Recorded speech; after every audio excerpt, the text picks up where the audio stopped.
Hello there, my name's Dave Gammon and I'm the founder of Sleeping Tiger. And over the next 30 to 40 minutes, I'm going to share with you the content from a presentation I gave to a room full of business owners a couple of weeks ago. And what I shared with them was a set of ideas that, when put together, demonstrates that it is possible to evolve and grow a business so that it gets you exactly what it is that you want quickly and without fuss. Now, I expect as you sit here at the moment, there'll be a degree of skepticism around this as an idea. So I'd like you to stay with me because I'm going to show you how to do two things. Firstly, how to create a simple yet comprehensive business plan that will get you the results you want. And then secondly, the ability to be able to execute that plan with absolute confidence and commitment, no matter what life throws at you when you begin to roll out the plan. So I'd really like you over the next 30 to 40 minutes to really kind of pay attention and switch off any distractions. There should just be you and a pen and paper. And at the end of the presentation, you'll understand a lot about what you need to do as your next steps. And I'll also then go on to explain how working with me might accelerate that process for you. But before we do that, I guess I ought to just tell you a little bit about myself so you know why I believe I'm qualified to have this conversation with you. So here's my story in a single slide. And by the way, I'm not sharing this with you because I'm trying to impress you. I'm sharing it with you because the story is relevant to what I'm going to come on and talk about. So I left school at 16, and after 4 years of various clerical jobs, I accidentally stumbled across internal audit when I applied for a job that was advertised in one of the companies I was working in. And I then went on to spend the next 15 years working in internal audit in companies such as Selfridges, Tesco's, Diageo, Energis, and ultimately a $1 billion US funded telecom startup. Now, the good thing about audit was I got to go around the company and work out how all the different parts of the business and all the moving parts worked together to create results. And I had to scrutinise that and then report to the board where I believe things were working well and where I believe things needed improving. So as a result, I got to spend thousands of hours interviewing, debating and negotiating with people at all levels of companies, from the boardroom to the shop floor. And this, I think, is where I acquired what I believe to be a very rare breadth and depth of understanding of how companies work, and more importantly, where they don't work. My first management role was in my mid-20s when I led an audit team, and by my early 30s I was running audit departments. And then at the age of 35 I moved out of audit into operational leadership roles, where I then spent 6 years, culminating in me becoming the Director of Financial Operations at Orange, the mobile phone company. Now, I had my own personal corporate seizure around 2008 when I decided I wanted to go and do something different. And after a 6-month break, I joined a business coaching franchise called Action Coach to work with small businesses. But pretty much straight away, I had a sense that there had to be a different approach, a better way, if you like, of helping small businesses transform their results. So whilst operating as an action coach, in the background, I was immersing myself in the study of a variety of fields, but particularly in the field of performance psychology. And there were two reasons why I felt things weren't right. Number one was that business coaching was expensive. So on average, a client worked with me over 3 years and paid me around £36,000 for my services. And then secondly, I'm naturally quite lazy. I always look for the fastest route from A to B, and therefore I carry an assumption that that's what everyone wants once they understand how easy the route might be. And then it finally all changed for me when I had a conversation with one of my old clients who'd stopped working with me for a couple of years, and we had dinner together, and he told me that he just acquired a business that was double the size of the business he currently owned. Now that was interesting to me because not once in all of the time we'd worked together had we ever discussed acquisitions as a growth strategy for him. But what was even more interesting is when he turned around and said, "You had a hand in this." And that seemingly innocent statement finally opened up what I was looking for, because I finally realised there was some work that I was doing unknown to me below the surface with my clients that was getting them to show up differently in ways that meant they didn't need me to coach them. They'd already shifted their position. So I became obsessed with understanding and discovering how to do that. And so I left Action Coach and I formed Sleeping Tiger. And a couple of years later, my work kind of culminated in the writing of my book, The Sleeping Tiger Revolution.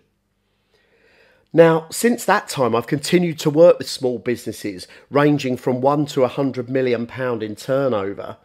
But what's interesting, I work across a range of people. I work with the owners, the directors, the managers, and the sales and service teams. And I'm using one really elegant, simple model that effortlessly transforms the performance of the business and the individuals inside of it. So I don't really have a name for what it is I do anymore. But these two books, which I happened to notice were sat on my desk one on top of the other, do give some clue as to the direction of travel in the work I do. So fundamentally, I work with human beings to help them be better at business. And I do this in two ways. Firstly, I help them access their very best point of performance and potential as individuals. And then I combine that with a very deep and broad level of commercial understanding. And it's these two things brought together that really help move businesses forward. And they're all underpinned by one very simple idea. Business is simple. It's people that make it complicated. I think anyone with the average level of intellect can figure out what a business is and how a business works. And if you imagined a computer taking over your business and developing itself, it would figure out an algorithm to read the market and an algorithm to read what's going on internally. And it would constantly, dispassionately make changes and shifts in the way the business was working until it achieved the results it was looking to achieve. It's only when you introduce people and you introduce the idea that every person has a unique perspective, a unique set of preferences and a unique set of behaviours, and that when you then compound that with the complexity of all of the different relationships required in a business, you kind of start to see why things get interesting. So what if you could remove the human element from the equation? So I was in conversation with one of my clients one day and we were working through a specific problem. It was actually to do with resourcing a certain function in his team. And we had a really good coaching session, one of those ones where it all structurally fell into place and we came up with a very solid, very easy to implement resolution to his problem. And he sat back at the end of the session. He said to me, "I just wish I could think as clearly as you do when I'm thinking about my business." Now, of course, it's easy for me because I'm detached from it. But as I was driving home from the session, I began to think about the internal structure that I used when I was coaching people to get them to a solution. And that's where I first came up with the idea of the CleanAction Thinking framework. So this is basically the structure that I use internally when I'm coaching people. And I then went away and I tested the framework against other coaching models and refined it on that basis. And I'm going to take you through the very simple steps in the model. But I do want to point out to you, this is a data-driven model.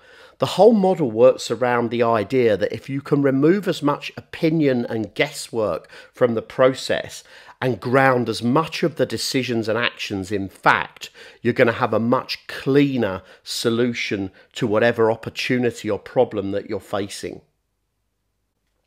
So the process starts, first of all, with getting clear on what the future state that you actually desire is. So what is it you are heading towards? And I found this is most helpful when it's framed with three well-formed outcomes. The first one is, what you as an individual want and how you want to experience your business differently from the way you're experiencing it now.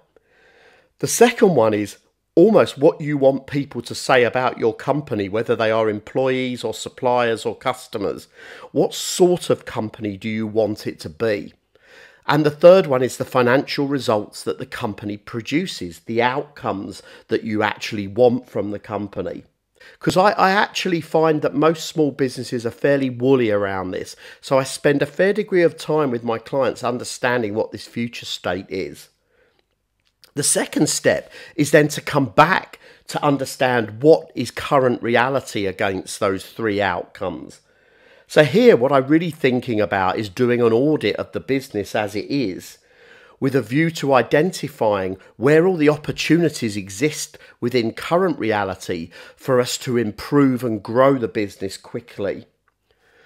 So you kind of get that between current reality and future state opens up a gap. And it is this gap that creates the tension that motivates you to move.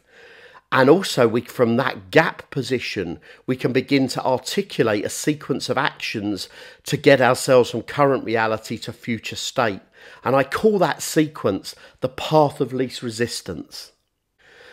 But before we start implementing this sequence of actions, it's also really useful to understand and begin to preempt any likely obstacles that we're going to meet as we roll out the program of work, or the blueprint as I like to call it. So that we can deal with as many of them before they become a challenge and before they get in the way of us progressing our plans. And my experience is around 25% of these obstacles are logistical things, and about 75% of these obstacles are psychological things.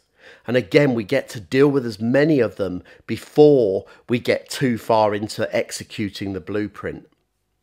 And finally, before we start executing, we also want to know what our calibration tools are.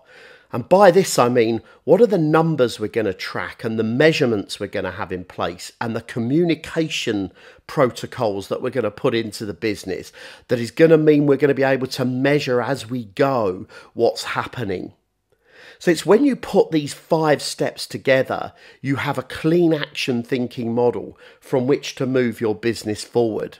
So this is the framework that you can use for building your business growth blueprint. And it's also the framework that I use to ensure that people don't need me in a retained relationship.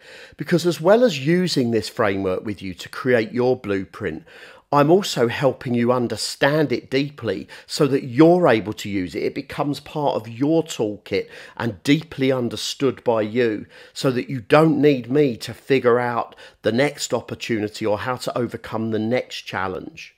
But before we go on to talk about what goes into the blueprint itself, I just want to talk about growth a little bit, because there's an assumption, and when I've gone out to see business owners, they often assume I'm there to talk to them about sales or profit growth. And indeed, that may be one of the outcomes that you're looking for. But my experience is there are different priorities depending on where your business is and in what stage of its evolution that it's reached. But the one thing that does unify all businesses and all business owners is that typically there is a search for freedom. There is a sensation of freedom in your business that you're trying to get to that you're not experiencing at the moment. And the challenge with the word freedom is it's a nominalization. It's a word for a thing that in reality doesn't exist. So what I know about that is that your definition of freedom is unique to you. And a lot of the work we're doing in making sure we understand what growth means to you is actually what is freedom to you. Because freedom isn't a number. You won't find it in a sales number, in a profit number. Freedom is a design principle. And it's a design principle that everyone that sets up a business had some idea of when they began. So I found these 5 dimensions of growth pretty helpful in helping people shape what it is they're trying to get to.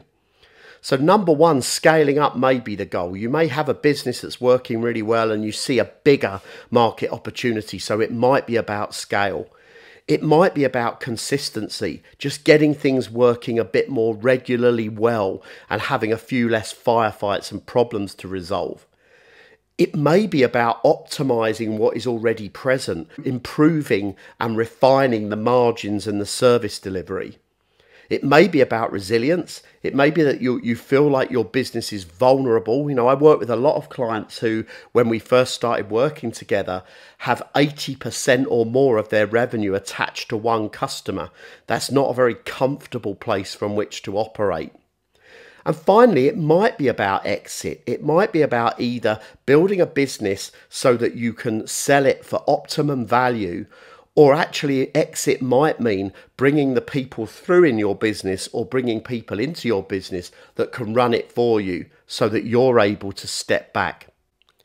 So the question to ask yourself here is, what does freedom mean to you? And what is the next logical step for your business on the path to the freedom that you seek? Because what we're trying to do is to create the path of least resistance, to close that gap between future state and current reality. And by the path of least resistance, I mean a well-formed but simple sequence of actions, milestones, and threshold conditions that need to be in place for you to bridge the gap and get your business exactly where you want it. So let's move our attention now to what the nature of those actions are that need to be included in your business growth blueprint. So because of my time as an auditor, I'm used to getting in and understanding how businesses work very quickly. And what I found is there are typically 4 levers that I focus on in order to grow my understanding fast. And they're also the 4 levers that you can use to create the growth and the movement to get your business where you want it to be.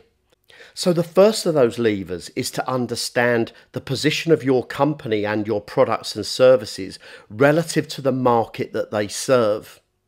So it's really important in your business to understand what market you're aiming your services at, and how you best reach that market and how you move and change with it as it adapts and evolves. And then the second lever is the economic engine. So what is the process, if you like, by which your business creates profit and creates cash flow through itself? The third lever is to look at your business from the perspective of the customer. So from the point the customer first becomes aware of the existence of your company through to them becoming a regular spending customer, and hopefully also an advocate to others of your company. And the final lever that you have to play with is the structure of the business itself. So this is how you've organised your people, your assets, your systems and all of your data in order to provide the level of profit that you want and the level of customer experience that you want. So let's take a look at each of these in turn. We're going to come back to market later on. So the size and the power of your economic engine will dictate how much profit you can produce and how quickly you can generate a cash surplus. And there are 4 levers you can use to improve the flow of cash and the level of profitability. So the first of these levers is acquisition economics. How much it costs to acquire customers for your business. Now you can very simply calculate this by adding up your total marketing and sales cost and dividing it by the number of new customers that you acquired over a period of, say, a year. But we're in an environment now where acquisition economics is key. Your ability to figure out the right formula for you to commercially and economically acquire the levels of customers you need is critical. Now, I'm used to working in acquisition economics because at Orange, it was one of the key metrics in the business. And the reason for that is when you take out a mobile phone contract with Orange, we give you a handset, and more often than not, we pay a dealer a commission as well. All of that money we've invested up front in you that we then have to recover over the lifetime of your tenureship with us. And the second economic lever is what I call execution economics. So this is about your ability to deliver the product or service that the customer wanted and make the required margin. So one of the things I focus on in this area is margin leakage, is where do you lose margin along the way? And I had a quantity surveying company that I worked with for a number of years, and they had a particular margin leakage challenge. They were pricing work at really good margin and winning it, but when it came to execution, the way they'd organised themselves around executing the projects they won meant that a lot of the margin drained away. So with a few simple measures that we implemented and a general couple of very simple operational changes, we managed to turn them from just about breaking even to creating good levels of profit. So the third lever is lifetime value. So there's a commonly held, but I have to say I'm very suspicious of, belief that it costs about 7 times more to extract the same amount of revenue from a new customer as opposed to an existing one. And whilst I'm not sure that economics stands up, I do believe that the principle does. So once you've got a customer, it becomes critical that you're able to retain and grow that relationship with them. And by the way, it's something I found by and large small businesses are not great at. This may be an area of really critical focus for you. And the final lever I call leverage. So this is your ability to absolutely maximize the utilization of all of the assets that you have to create maximum amounts of profitability and to be constantly striving for further efficiency and further improvement. And I'm particularly noticing at the moment with my client base, the deployment of technology and automation is playing an increasingly big role in driving further leverage profitability. Now, because of my experience in auditing businesses, I'm a pretty useful person to challenge how you see the economic model of your business, because I know the right difficult questions to answer, and I'm also not afraid to get right under the bonnet of your business to help you find both the quick wins and also the bigger drivers for growth that are waiting there in your business.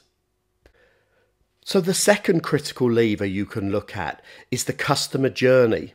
So this is the process by which you retain, grow and create advocacy from the customers that you have. So it's helpful here to observe from a customer's perspective how your business works, from the moment they first become aware of you through to them becoming a regular spending customer. Now, it costs a lot of money to create interest in your business, so farming your prospects is a key activity.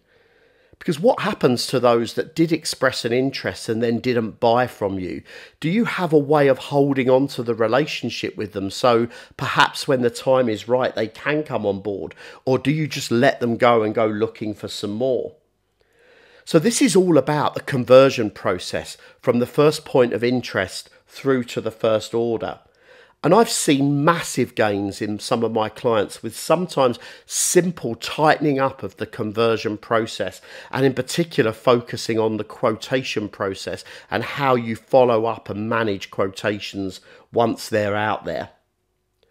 And then once you've got a customer, it then becomes about how good are you at delivering exactly what they wanted when they wanted it, and in a way that leaves them impressed with you, wanting to buy from you again, and hopefully going and telling their friends to come and buy from you. And then the final element of the customer journey is keep and grow. So beyond the everyday order processing conversations, how good are you and your team at deepening the level of connection with the customer, retaining them and creating opportunities for revenue growth through upselling and through advocacy? So what communication is in place beyond the order?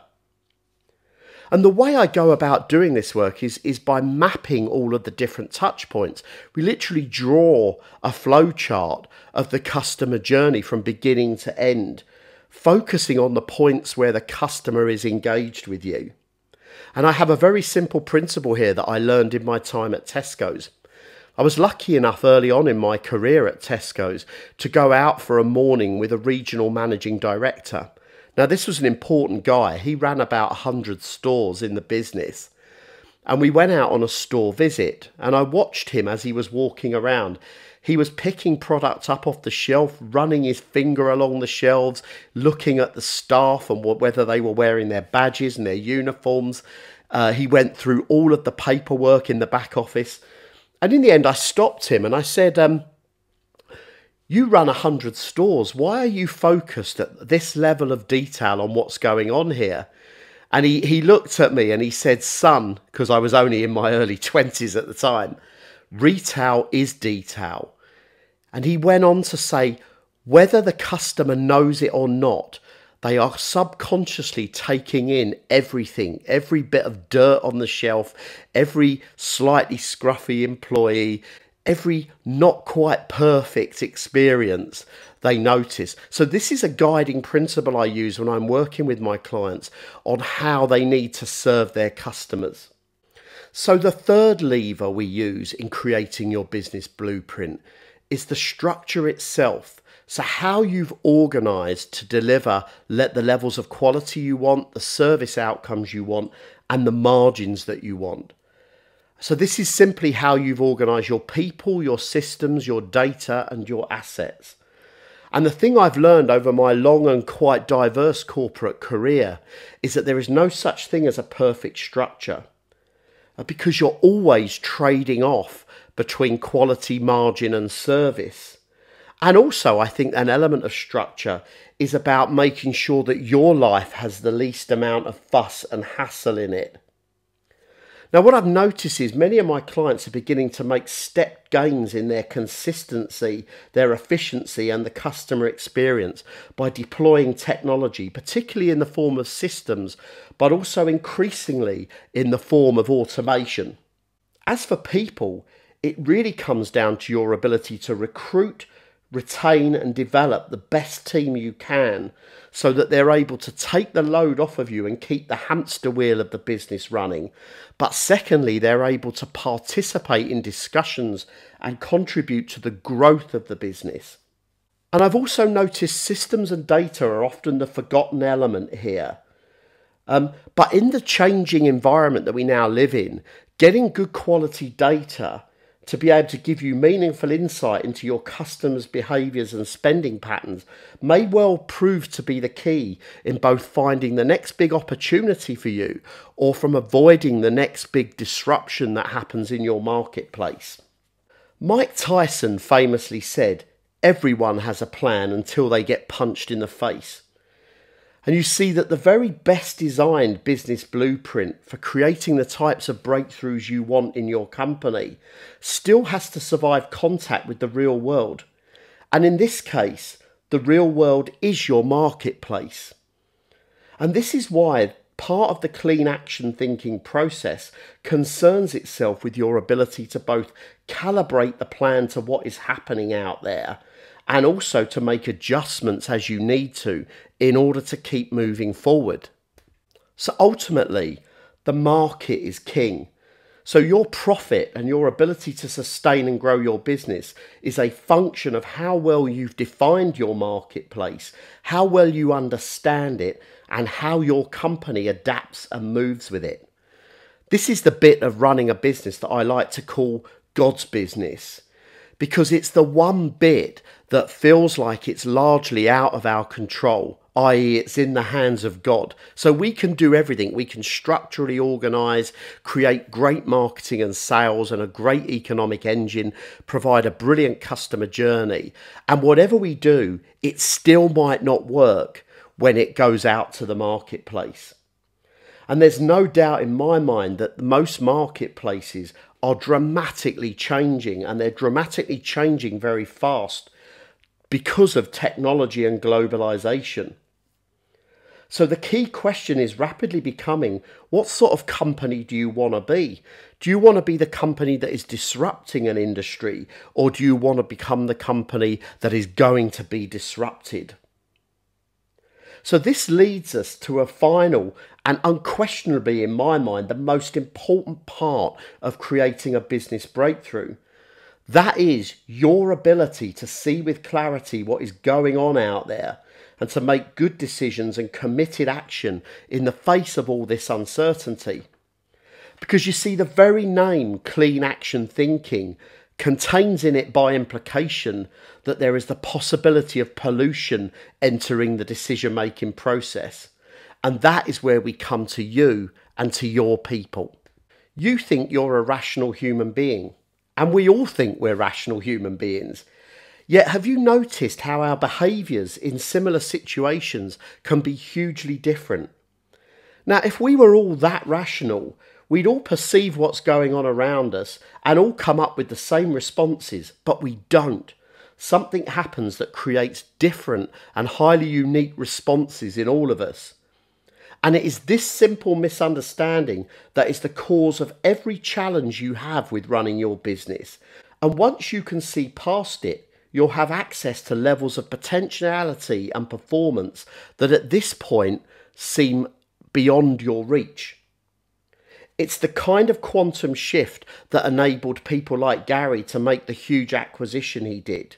And this is what I've spent the last 5 years digging into and understanding, so that I could bring you the ability to get your business where you want quickly and without fuss. You see, this is how you really work. Perception and response to whatever is going on in the world is not as clean cut as we like to think it is. In fact, both how we perceive and how we respond to what's going on in the world is heavily mediated by our brain, to the point where, in essence, we don't perceive things as they really are. We perceive them as we expect them to be. All of the signals coming in through your various sensory apparatus go through biological, cultural and personal filters, where the data gets deleted, distorted and generalised so that it fits a general expectation of what you expect to see out there and how you believe things are. So as a result, all of your ideas and your decisions and your actions are not so much free will, they're more based on patterned and learned responses. And that includes inaction and procrastination. So I refer to all of the stuff that goes into this deletion, distortion and generalisation as your personal myth. So your personal myth is made up of 3 components. First of all, there's your sense of identity. If you like, this is the answer to the question, who do you think you are? So your identity contains your values and your beliefs, the things you think you can do, you can't do, you will do, you won't do, you could or couldn't do. The second component of your personal myth represents your desired outcomes. So we have all sorts of markers for success that we've learned for both ourselves and for our companies, but they're often not our innermost desires. What they are instead is the cultural and societal markers that are in place that educate you as to what success is supposed to be for you. And I found there's a huge well of untapped motivation in people when they just understand what it is they really want and are willing to express that and design their company around that. And the third element of your personal myth is your situational perspective. So I like to think of this like a city break guidebook. Your situational perspective tells you where it's safe to go and not safe to go, how to act in different situations, and what the appropriate responses are to specific events.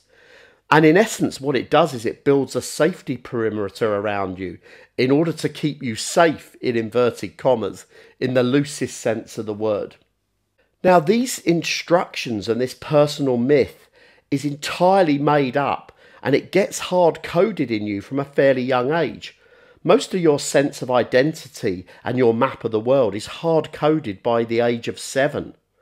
And yet this myth impacts every idea, every decision, every action and every conversation. You need your personal myth to be off-centre by a few degrees to have a massive impact on your business results and your outcomes. So perhaps you can begin to see now how helpful it is to have someone on your side who knows how to and is willing to challenge your personal myth. It was a shift at this level that will enable you to effortlessly access new potential and new levels of personal performance. And once you hold this understanding, You get offered a simple choice in every moment. You can either choose to operate within the personal myth, or you can choose to step outside it and see what might be there beyond the myth. It's transformation at this level that will allow you to take big, bold moves in pursuit of what you really want. This is the shift that allowed Gary to make a business acquisition as big as it was, and yet it felt to him as simple as deciding where to go on holiday. Now, I bring the level of skill of deep questioning and the ability to hold you in a place where this level of transformation is not only possible, but effortlessly possible. It's a chance to align yourself to what you truly want from your company and then show up in the world in new, confident and resourceful ways in order to get it. This is where I earn my money. So in order to close that gap between future state and current reality, to create that path of least resistance and to execute against it, 3 things need to be in place. Firstly, you need to be personally calibrated so that you can be in the optimum shape to show up and get done what needs to be done. So this involves getting deeply clear on your outcomes and dealing with any interference to clean action thinking. Then secondly, you need your implementation blueprint. So this is your strategy, your financial plan, your marketing, sales and customer plan, and your operations plan. And thirdly, you need an execution and calibration system that enables you to implement the plan and make any necessary mid-course adjustments and changes to react to when the punches start flying. Now, can you see how much easier this process of transformation could be when you have all of these 3 things in place? Can you see yourself with limitless confidence and commitment, executing a plan and moving and adjusting as you go? It's not difficult when you have someone who can see and move you past what it is that really holds you back. Not only that, but having gone through this process once, it's endlessly rinse and repeat. You're able to move forward and keep moving forward without paying someone to guide you at every step of the way. And what if that process could cost a small fraction of what it would take to use conventional business support such as coaching or consulting?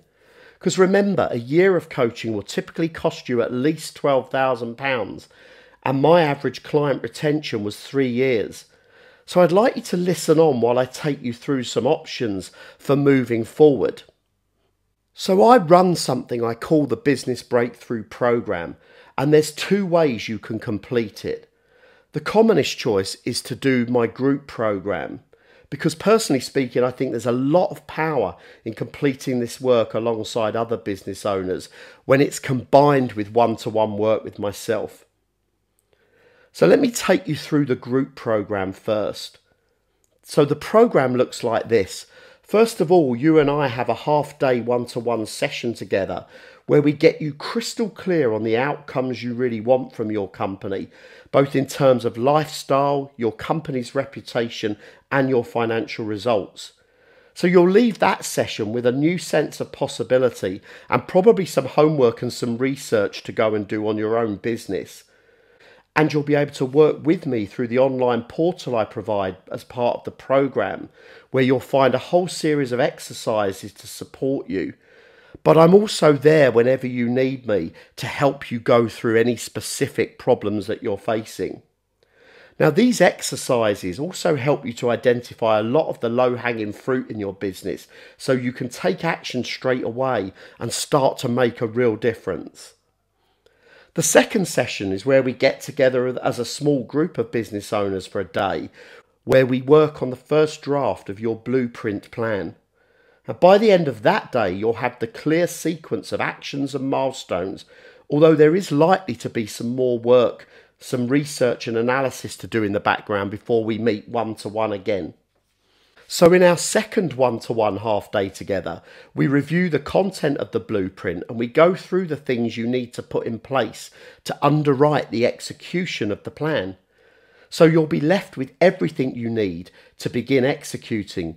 Although, as I've said before with this program, I'm always there when you need me to talk to you through any specific challenges you're having. Now, everyone is human, and everyone becomes stuck from time to time. So as you begin to execute your blueprint, 1 quarter after you've started the execution phase, we have another group 1 day session together where we review progress and we deal with any obstacles that you've encountered through the period. So this is your chance to refresh and recalibrate so you keep moving forward. But again, all of the content and myself are available through the portal for a full 12 months after you complete the work. And not only that, but I offer a money-back guarantee. If you complete all the modules of the program and you're not satisfied with the results you got, I will refund your money without hesitation.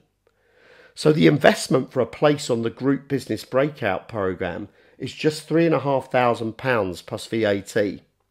There is a second approach that you can take, and that is to work with me one-to-one through all of the elements of the Business Blueprint program over a 3 to 6 month period. And that will largely depend on how fast you want to move. But I only take 10 clients a year for this approach, and it's something I'll need to discuss in depth with you before we commit ourselves to. So if you're interested and you're ready to get moving, don't hesitate.